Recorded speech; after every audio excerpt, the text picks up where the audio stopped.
kalau kita pakai dari fase stasioner itu lambat. Nah, kemudian fase log, mikrob sudah beradaptasi. Tadi udah saya jelasin. Sel tumbuh dengan sangat cepat, konstan ya, logaritma, tidak bergantung kepada substrat karena substrat dianggap berlebih. Nah, ini ada rumus-rumusnya. Saya nggak akan terlalu dalam ke rumus. Ini pengenalan saja. Nah, untuk laju pertumbuhan spesifik ada 3 parameter yang penting: konsentrasi substrat, laju pertumbuhan maksimum, konstanta spesifik dari substrat. Kadang akan lebih rumit kalau dia multi substrat. Jadi contohnya seperti pembuatan alkohol ya. Itu kan substratnya biasanya amilosa ya, dari ragi ya, dari beras misalnya kalau bikin sake, dari gandum kalau dia bikin bir, atau dari singkong kalau bikin alkohol ya. Itu substrat utama, tapi biasanya juga butuh kosubstrat. Misalnya kita kasih gula lagi, gula itu akan menginduksi, jadi merangsang bakteri, merangsang ragi untuk memecahkan amilosa lebih cepat ya, sehingga menghasilkan alkohol dengan lebih cepat, lebih bagus. Nah, kemudian ini laju reaksi fermentasi ya, penting di industri, tergantung jenis mikrobanya apa. Makanya mencari mikroba yang bagus, dan kalau udah bagus tuh biasanya dipatenkan. Itu penting sekali. Kemudian kondisi fermentasi, jenis substratnya. Tadi C sederhana, karbon sederhana, contohnya gula. Dan C kompleks, contohnya amilosa, amilopektin, selulosa sekarang juga mulai populer. Jadi bagaimana kayu itu bisa jadi gula, bisa jadi etanol. Itu juga sekarang berkembang ya dari penelitian. Nah, kemudian fase stasioner, substrat sudah banyak digunakan, senyawa toksik ya. Hasil metabolisme itu sudah terakumulasi, laju pertumbuhan melambat, biomasanya konstan. Dia udah nggak punya space lagi buat tumbuh. Nah, beberapa metabolit penting, terutama metabolit sekunder, disintesis pada fase stasioner. Makanya tadi kayak Yakult, yogurt itu dia sehat kalau kita minum di fase stasioner. Kemudian fase kematian, ini sel kehabisan energi. Jadi sel mulai mati satu persatu gitu, dan jumlah selnya mulai berkurang karena akumulasi dari senyawa toksik yang dihasilkan oleh sel. Biasanya tadi contohnya pembuatan nata de coco. Nah, di industri sendiri biasanya nggak sampai fase ini proses dihentikan. Nah, tergantung sih produksi di fase mana. Ya case by case. Nata de coco juga nggak sampai bener-bener semua selnya mati. Kalau semua selnya mati nanti bau sekali, karena pembuatan nata de coco itu bau. Jadi dia pakai nanas gitu untuk mengundang bakterinya. Nanti bakterinya yang busa-busanya itu diambil, diinokulasi di air kelapa atau di daging kelapa. Jadi nata de coco itu ada 2 jenis. Ada yang dibuat dari air kelapa sama yang dibuat dari daging kelapa. Nah, itu harganya beda, rasanya beda. Kalau ada nata de coco yang digigit tuh keras gitu enak, itu biasanya dari daging kelapa, makanya harganya lebih mahal. Tapi kalau nata de coco yang murah-murah tuh yang 1000-an tuh di cup-cup itu biasanya dia pakai air kelapa. Nah, air kelapa itu nanti nata de coconya dia lebih kenyal, kayak karet-karet gitu. Itu dia dari air kelapa bikinnya, harganya lebih murah. Nah, kemudian fermentasi fat bath. Fermentasi fat batch ini pengembangan dari sistem batch ya, artinya orang harus lebih capek ngontrol proses fermentasinya. Di tengah-tengah medianya ditambah terus, tapi nggak ada yang keluar. Panennya sekali, cuman media ditambah beberapa kali. Nah, ini monitor proses menjadi penting. Dan yang terakhir fermentasi kontinu. Fermentasi kontinu hanya ada di skala industri, nggak ada di rumah tangga karena peralatannya mahal. Tadi ada pipa masuk, pipa keluar. Ini proses harus dikontrol terus, ada QC. Sehingga repot ya. Nah, untuk bioreaktor ada macam-macam, ada yang 2 macam, ada chemostat dan ada yang turbidostat. Chemostat ini steady state ya, faktor pembatasnya nutrien, jadi dikontrol. Jadi diaduk, kalau nutriennya ada yang berkurang tambah lagi. Turbidostat ini turbiditas, pakai cahaya. Jadi kalau tambah keruh dia dikeluarkan yang keruhnya. Kemudian ini yang continue nih, biasanya kayak gini. Jadi dialirkan, nanti airnya belok-belok di sini agar lambat. Jadi proses fermentasi di sini. Nah, mikrob itu biasanya ditempelkan di dinding-dinding ini. Jadi seiring dengan substrat mengalir, maka produk akan terbentuk. Nah, pengembangan fermentasi kontinu untuk protein sel tunggal, antibiotik, pelarut organik, tadi ya produksi cuka, fenol, dan yang lain. Kultur starter, dekomposisi selulosa, selulosa jadi glukosa, glukosa jadi alkohol. Bioetanol, ini pakai fermentasi kontinu. Pengolahan limbah cair juga sama, pembuatan bir, glukosa isomerase, etanol. Ya, kendala aplikasi di skala industri. Harus stabil paling tidak ya 50 kultur itu ya, sekitar 20 sampai 200 jam. Kemudian sulit menjaga sterilitas ya, kemudian komposisi media harus sama, terus biasanya ada mutan. Nah, mutan itu terjadi karena si bakteri itu membelah diri tanpa adanya input bakteri dari luar. Jadi ibaratnya itu dia hanya kawin dengan sesamanya. Ya, bakteri juga sebenarnya membelah diri tapi bisa kawin. Kawin dengan adanya perpindahan plasmid. Nah, karena tidak ada bakteri dari luar, nggak ada plasmid baru, lama-lama yang resesif yang timbul. Sehingga ya sama kayak orang ya, kalau dia dikurung, yang kawinnya di situ-situ aja, itu nanti akan ada yang resesif, itu nggak bagus. Jadi harus ditambah starter kultur dari luar. Kelebihan fermentasi kontinu, bioreaktor kecil ya, karena produk bisa keluar terus.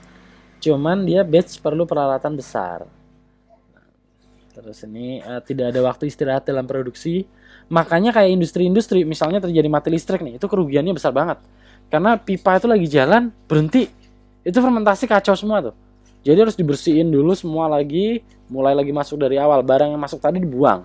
Karena udah fermentasi jadi sesuatu yang kita tidak inginkan. Nah, secara fisiologis mikroorganisme sama.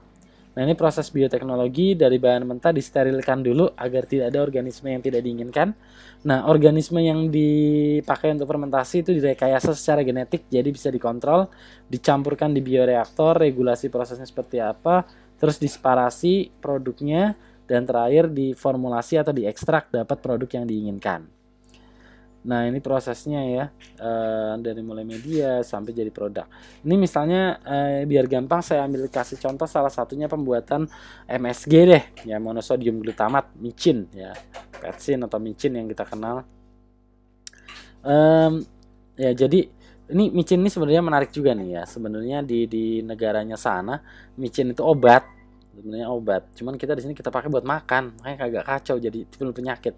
Obat kan harusnya sedikit aja. Obat apa sih? Obat nafsu makan. Jadi biasanya orang-orang tua yang udah gak nafsu makan itu makanannya dikasih vetsin di rumah sakit, sehingga dia nafsu makan lagi, jadi bisa segar lagi. Nah, tapi di sini kita tiap hari makan micin, oh itu jadi nggak sehat. Ya, nah, jadi vetsin ini dibuat dari apa sih? Dari tebu. Loh, kok tebu bisa jadi vetsin? Tebu kan glukosa dari fermentasi. Jadi si tebu ini dikasih bakteri, bakteri merubah tebu menjadi apa, sukrosa di tebu menjadi glutamat, glutamatnya dipanen, bakterinya tetap di situ. Tapi bisa juga dia menjadi haram. Kok bisa jadi haram? Gimana ini? Nah, dia menjadi haram karena bakterinya tadi. Jadi bakteri ini dia ditumbuhkan di dalam media. Medianya itu namanya baktosoiton. Soiton, karena ada soiton ya, jadi haram, bukan juga. Ya, jadi baktosoiton ini dia media bakteri yang dibuat dari kedelai, makanya namanya soy. Soy, kenapa soiton? Karena dia dibuat dari pepton. Nah, jadi dari pepsin, jadi baktosoiton ini dari kedelai dikasih pepsin. Pepsin itu apa sih? Pepsin itu adalah enzim yang menguraikan protein. Jadi protein kedelai diuraikan menjadi soiton. Nah, soiton ini diambil, jadi tadi pepsinnya ketinggalan sebenarnya. Soiton diambil, dikasih bakteri, bakterinya tumbuh banyak. Bakterinya diambil, dikasih ke air tebu, air tebunya jadi MSG, MSG-nya kita ambil. Nah, makanya ini debatable, ada yang bilang masih boleh, ada yang bilang nggak boleh. Ya, tapi kalau saya sih sebaiknya nggak boleh. Kenapa nggak boleh? Karena pepsinnya itu diambil dari lambung babi. Gitu. Tapi sekarang ada juga pepsin yang halal, yang dari sapi, anak sapi. Tapi harganya mahal karena anak sapi. Kalau sapi dewasa nggak ada pepsinnya. Nah, sekarang kita sedang cari pepsin baru, dan yang populer dari mana? Dari ikan. Karena ikan itu makan protein, makan ikan kecil. Nah, jadi ikan menghasilkan pepsin. Tapi bagaimana mengisolasi pepsin dari ikan? Sampai sekarang belum dapat. Dan ikan apa yang pepsinnya banyak? Kita belum tahu, masih penelitian. Jadi buat perikanan ini menarik. Ya, fermentasi berdasarkan pembentukan produk. Ada produk disintesis langsung, ada disintesis melalui berbagai lintasan, dan disintesis pada waktu yang berbeda. Tahapan proses fermentasi, pertama kita kasih inokulum atau starternya, kemudian ditumbuhkan inokulumnya, terus diambil. Nah, ini inokulum starter diambil untuk proses fermentasi. Itu tadi yang kayak saya cerita. Jadi pertama bakterinya diambil pakai dari soiton tadi, dari kedelai. Kalau bakterinya udah banyak diambil, baru dipindahin ke media yang seharusnya air tebu tadi. Nah, pembiakan penyimpanan inokulum. Jadi bakteri intinya itu harus disimpan dengan baik dan stabil. Contohnya kayak Yakult. Yakult itu Indonesia impor. Bakteri impor, ya itu impor. Jadi Yakult itu setahun impor 100 mili bakteri induk buat produksi di Indonesia Yakult selama setahun dari Jepang. Kita bayangin 100 mili untuk produksi setahun. Jadi kalau tumpah, waduh nangis dah, nggak bisa produksi. Nah itu ya. Jadi itu harus disimpan dengan baik. Nah itu nanti diencerkan sampai jadi banyak. Nah ini penyimpanannya ada beberapa. Yang pertama penyimpanan suhu rendah atau di kulkas, biasanya 4 derajat Celcius. Ini harus diremajakan atau bakteri itu lama-lama tua dia. Kalau udah tua itu harus diremajakan, kalau nggak dia mati. Diremajakan itu apa sih? Diambil media baru dari yang tua tadi, kita ambil sedikit, kita pindahin ke yang baru, nanti dia jadi muda lagi. Gitu. Jadi dia perbanyak sel lagi, jadi muda lagi. Dan penyimpanan beku minus 18 sampai minus 196 derajat Celcius. Nah ini bisa awet banget. Disimpannya di dalam gliserol, bukan di dalam air. Kalau di dalam air nanti jadi beku kristal, itu mati bakterinya. Tapi kalau di gliserol dia bekunya kayak es krim gitu, jadi nggak mati bakterinya. Dan yang terakhir lyofilisasi, freeze dry. Jadi justru lyofilisasi ini ditarik semua airnya, jadi bakterinya itu mengering. Nanti kalau mau kita aktifin, tinggal ditambah air lagi, hidup lagi bakterinya. Gitu ya, serem ya. Nah ini virus juga sama, biarkan virus itu begitu cara memperlakukannya. Kemudian ini culture starter, ada bakteri, actinomycet, fungi, suspensiflora, ini konsentrasinya ya. Fermentasi produksi, ini yang harus diatur. Suhu, karena ada suhu optimum, ketinggian mati, terlalu rendah nggak jalan. Aerasi ya, kalau kurang oksigen mati. Tapi ada bakteri yang justru kena oksigen mati, tadi Bifidobacterium. pH juga ketinggian mati, terlalu rendah mati. Tekanan, nah ini makanya biasanya tangki-tangki itu dibuat tinggi, bukan lebar. Karena apa? Jadi tekanan itu bisa diatur. Nah ini terus kemudian ukuran fermentor ya, ini ada untuk produksi enzim, antibiotik, penisilin ya, terus glutamat dan yang lain. Nah, produk yang pertama nih produk disintesis langsung dari metabolit primer. Ya ini contohnya etanol, asam glukonat. Kemudian produk disintesis dari lintasan sekunder. Ya ini nanti tolong dibaca. Dan yang terakhir metabolisme pada waktu berbeda. Contohnya vitamin dan antibiotik. Oke, itu semua materi dari pertemuan terakhir fermentasi dan melengkapi dari materi pengantar biokimia untuk mahasiswa perikanan. Terakhir dari saya, mohon maaf apabila ada kesalahan penyampaian. Kemudian mengingatkan kembali bagi yang belum subscribe, tolong subscribe ya di bawah ini. Dan jangan lupa untuk pertanyaan-pertanyaan silakan saja tuliskan di kolom komentar, insya Allah akan saya jawab kapanpun itu ya. Terima kasih banyak, saya tutup, sampai ketemu lagi.